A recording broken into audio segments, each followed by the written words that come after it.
त्याच भूमिका आमची संपादकीय भूमिका मांडताना सुद्धा आपण पाहणार आहोत आणि त्यासाठी जाऊयात कार्यकारी संपादक सरिता कौशिक यांच्याकडे. सरिता. धन्यवाद पूर्वी.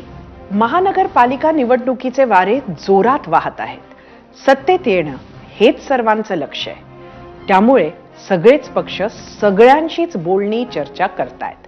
पण यात सर्वात इंटरेस्टिंग वाटतो तो राष्ट्रवादी काँग्रेस पक्ष, अजित पवारांचा. भाजप आणि शिवसेनेसोबत सत्तेत असणारे अजितदादा हे अपवाद वगळता कुठल्याच महानगरपालिकेत त्यांच्याबरोबर चर्चेत सुद्धा दिसत नाहीयेत. त्याबद्दल भाजप शिंदे फार प्रयत्नशील आहेत असंही वाटत नाहीये.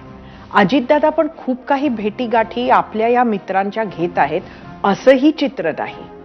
ते मवियाशी बोलत आहेत, काँग्रेसशी बोलत आहेत, काका शरद पवारांच्या राष्ट्रवादीशी बोलत आहेत, अगदी वंचित सोबत बोलत असल्याचीही चर्चा आहे, किंवा मग स्वबळाची भाषा करत आहेत. पण भाजप आणि शिंदेंच्या मात्र जवळही जाताना अजित पवार दिसत नाहीयेत. त्यामुळे अजितदादा नक्की काय करत आहेत हा प्रश्न आहे. 1. भाजप सेनेला जास्त स्पेस मिळते. 2. दादा ज्यांच्याबरोबर जातील त्यांची स्पेस कमी होते. 3. दादांची मुस्लिम वोट बँक टिकून राहते.